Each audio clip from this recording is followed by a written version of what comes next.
अस्सलाम वालेकुम viewers, city of knowledge में आप सबको वेलकम कहते हैं। आज हमारा टॉपिक है प्रिजम्पशन।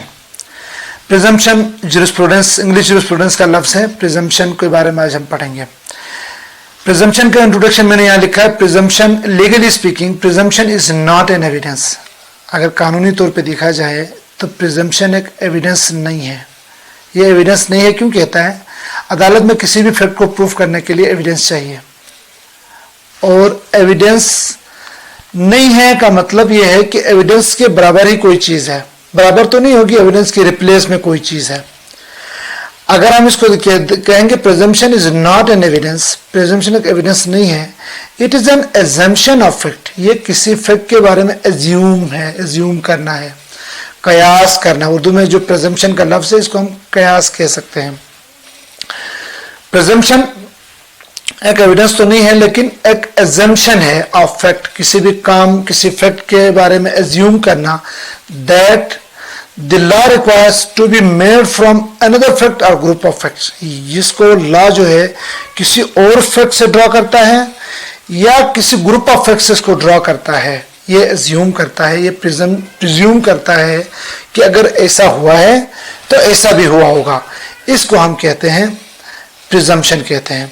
अगर इसको जामे अल्फाज में मैं कहूं कि प्रिजम्पशन ऐसे वाकयात तो कहते हैं जो अदालत बगैर सबूत के तस्लीम करती है, जिनको यानी एक वाकये के दुरुस्त होने की बिना पर यह भी तस्लीम किया जाएगा कि अगर ऐसा हुआ है तो ऐसा भी हुआ होगा।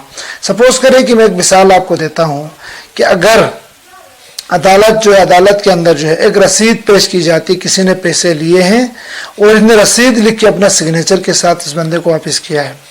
अब अदालत को यह नहीं पता कि इसने वाकई पैसे दिए हैं या नहीं दिए हैं।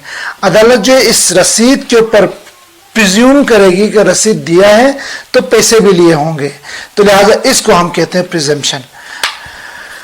अगर देखें जी, according to Black law dictionary, अगर प्रिजम्पशन को देखें तो प्रिजम्पशन को ब्लैक लॉ डिक्शनरी में इस तरह डिफाइन किया गया है कि लीगल डिवाइस, ये देखें जी, legal device which operates in the absence of the other proof to require that certain inferences be drawn from the available evidence. मतलब ब्लैक लॉ डिक्शनरी के अंदर ये एक ऐसी डिवाइस का नाम दिया गया जो फंक्शनल होगी उस वक्त जब कोई किसी भी फैक्ट का कोई एविडेंस होगा नहीं, और इस कुछ और एविडेंस से, कहीं और कुछ एविडेंस से, किसी और वाकये से एविडेंस को ड्रॉ किया जाएगा और इस फैक्ट को सही माना जाएगा।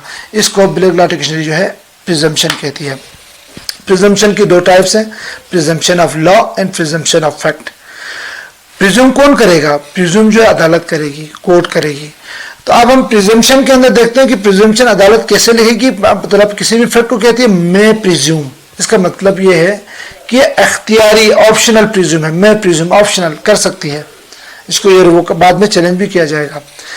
दूसरी चीज प्रिजम्पशन ऑफ लॉ, ये लॉ का प्रिजम्पशन, लॉ का प्रिजम्पशन बड़ा स्ट्रांग होता है, जिसको अदालत जब ऑर्डर करेगी तो शैल प्रिज्यूम लिखेगी। शैल प्रिज्यूम का मतलब ये है कि शैल प्रिज्यूम का मतलब है अदालत ये कयास करेगी, कर सकती है।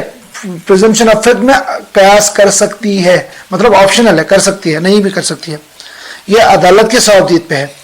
हमारे पास दूसरा, हमारे पास रिवोकेबल, जो प्रिजम्पशन ऑफ लॉ जो रिवोकेबल है, शैल प्रिज्यूम करे, किया, इसको बहुत स्ट्रांग है और इसलिए स्ट्रांग इरिवोकेबल कंक्लूसिव एविडेंस है। इसमें अदालत पाबंद है कि इसको प्रिज्यूम करेगी। अब हम देखते हैं प्रिजम्पशन ऑफ फैक्ट को। प्रिजम्पशन ऑफ फैक्ट को डेफिनेशन मैंने आपके सामने है, आप रीड करें। मैं सिर्फ इसकी ट्रांसलेशन या इसकी डेफिनेशन समझाने की कोशिश करूंगा। मतलब प्रिजम्पशन ऑफ फैक्ट, मैं प्रिज्यूम, यानी वो कयासियात जिनकी तरदीद की जा सकती है और इस वक्त तक दुरुस्त समझी जाएगी जब तक इसकी तरदीद न की जाएगी। इसको लिखा कोर्ट ऑर्डर करेगी तो मैं प्रिज्यूम के नाम से करेगी। तो the fact is proved unless and until it is disproved और may call for it proof it. मतलब एक ऐसा फैक्ट जो इस वक्त तक सही तस्लीम किया जाएगा, ऐसा प्रिजम्पशन इस वक्त तक सही तस्लीम किया जाएगा जब तक इसकी तरदीद नहीं की जा सकती, नहीं की गई हो, या जो है इसको अदालत ने तरदीद करने के लिए ना कहा हो, तब तक ये प्रिजम्पशन जो है सही मानी जाएगी। इसको हम कहते हैं, मिसाल के तौर पे फॉर एग्जांपल किसी जायदाद के ऊपर मेरा नाम लिखा हुआ है कि ये जायदाद मेरी है, ये अदालत उस वक्त तक मुझे ही मालिक तस्लीम करेगी हत्ता कि जब तक कोई और इसको एविडेंस के जरिए डिसप्रूफ नहीं करेगा। इसको हम कहते हैं प्रिजम्पशन ऑफ फैक्ट कहते हैं। दूसरा हमारे पास आ गया जी presumption of law. Presumption of law ऐसा प्रिज्यूम जो इरिवोकेबल, ये इसके अंदर कहते हैं। प्रिजम्पशन ऑफ लॉ के अंदर भी शैल प्रिज्यूम हमारे पास एक रिवोकेबल कहा जाए, तो मैंने थोड़ा सा मिस्टेक हुआ है, रिवोकेबल कहा जा सकता है, और कंक्लूसिव प्रूफ इरिवोकेबल कहा जा सकता है। अब प्रिजम्पशन ऑफ लॉ क्या है? Presumption of law is one which once the basic fact is proved and no evidence to the country has been introduce. For example हम ये कहते हैं कि कानूनी कयास जो दूसरी किस्म की है वो गैर इख्तियारी या कतई कयास कहलाती है, जिसके अंदर एक वाक़े के साबित होने के बिना पर अदालत दूसरे वाक़े को सही तस्लीम करने के पाबंद होती है। इसमें भी दो चीज़ें हैं। अगर अदालत ने लिखा है इसके अंदर, मतलब इसको प्रिजम्पशन ऑफ लॉ तो ये हो गया कि एक वाक़े को साबित होने के बाद अदालत दूसरे वाक़े को सही मानने के पाबंद होगी, सही तस्लीम करने के पाबंद होगी। लेकिन इसमें जब सेंटेंसिंग की होगी, जिसके अंदर ऑर्डर लिया होगा, शैल प्रिज्यूम जो अगर लिखता है तो बहुत रेयर केसेस में हो सकता है कि इसको डिसप्रूफ करने के लिए अदालत कहेगी कि आप इसको डिसप्रूव करने के लिए एविडेंस ला सकते हैं। लेकिन इससे भी हमारे पास प्रिजम्पशन ऑफ लॉ के अंदर एक कंक्लूसिव जो प्रूफ होता है इरिवोकेबल। ये पर शैल प्रिज्यूम के अंदर जो रिवोकेबल था, जो रिवोकेबल है, बहरहाल रेयर केसेस में ये गलती से इरिवोकेबल टाइप हुआ है, जो रिवोकेबल है। बहुत कम केसेस में अदालत परमिशन दे सकती है कि इसको आप डिसप्रूव कर सकते हो। कंक्लूसिव प्रूफ मतलब एक ऐसा, मतलब कतई, जिसके अंदर कोई ऑप्शन है ही नहीं। A conclusive presumption is one which proof of basic fact extracts the existence of the presumed fact conclusive। मतलब अदालत जो किसी एक फैक्ट को मानने के बाद, मतलब इसको पाबंद है अदालत इसको माने, मतलब इसके ऊपर कोई शहादत जो है काबिल कबूल नहीं है। मसलन मियाँ बीवी के निकाह के दौरान किसी भी बच्चे का पैदा होना या तलाक के बाद 280 दिन के अंदर बच्चे का पैदा हो जाना, इसके जायज़ होने के लिए काफ़ी सबूत है। यानी इसमें अगर यह साबित कर दिया जाए कि बच्चे की पैदाइश से 280 दिन कबल इसके माँ बाप का रिश्ता ज़वाजी कायम था, तो बच्चे का जायज़ होना नाकाबिल तरदीद सबूत होगा। अदालत पाबंद है कि इसको नाकाबिल तरदीद सबूत के तौर पे कबूल करे और इसको जो है इसको माने, इसको तस्लीम करे। अच्छा, इसके खिलाफ कोई भी शहादत काबिल कबूल नहीं होगी। अब थोड़ा सा डिफरेंस में बता देता हूं कि इन दोनों में डिफरेंस क्या है। शैल प्रिज्यूम जिसको हम प्रिजम्पशन ऑफ लॉ का, मैं प्रिज्यूम इसको प्रिजम्पशन ऑफ फैक्ट का। इसमें कुछ दो जनरल मेजर कुछ डिफरेंसेस दिए हैं।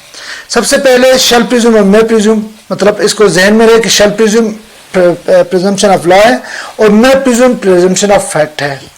सबसे पहले लॉ एंड फैक्ट के हवाले से शैल presume denotes the presumption of law. ये पहला फर्क है कि प्रिजम्पशन ऑफ लॉ को शैल प्रिज्यूम लिखा जाएगा ऑर्डर में, प्रिजम्पशन ऑफ फैक्ट को मैं प्रिज्यूम लिखा जाएगा, पहला डिफरेंस। दूसरा कंक्लूसिव प्रूफ के हवाले से शैल presume becomes conclusive proof so it is irrevocable. Conclusive proof जो है वो प्रूफ के तौर पे देखा जाए तो शैल प्रिज्यूम क्या है, इरिवोकेबल है, जिसको मतलब चैलेंज नहीं किया जा सकता। May presume is not conclusive evidence, conclusive evidence नहीं है, सो इट इज रिवोकेबल, ये रिवोकेबल है। कॉलिंग ऑफ प्रूफ, तीसरा फर्क कॉलिंग ऑफ प्रूफ के हवाले से, the court is not entitled to call for proof. Shall presume को कोर्ट प्रूफ करने के लिए नहीं कह सकती। मैं प्रिज्यूम के लिए court has the discretion power to call for proof. मतलब मैं प्रिज्यूम के लिए कोर्ट के लिए पास सावधानी इख्तियार मौजूद है कि ये कह सकती है कि इसको प्रूफ किया जाए या प्रूफ नहीं किया, सावधानी इख्तियार है। लेकिन शैल प्रिज्यूम को हम देखते हैं तो शैल प्रिज्यूम जो है हमारे पास प्रूफ के लिए कोर्ट नहीं कह सकती। व्यूअर्स, यहाँ पर मैंने आपको प्रिजम्पशन का टॉपिक एंड किया। उम्मीद है प्रिजम्पशन काफ़ी हद तक आपको समझ आ गई होगी। समझ आ गई है तो वीडियो को ज़रूर लाइक करें जी। अगर अभी तक आपने चैनल सब्सक्राइब नहीं किया तो सब्सक्राइब करें और बेल आइकन को प्रेस करें ताकि आने वाली क्लासें आपको मिल सकें। और जो भी क्लास में प्रॉब्लम है इन कमेंट बॉक्स में ज़रूर लिखें ताकि मैं क्लास को मज़ीद बेहतर कर सकूँ।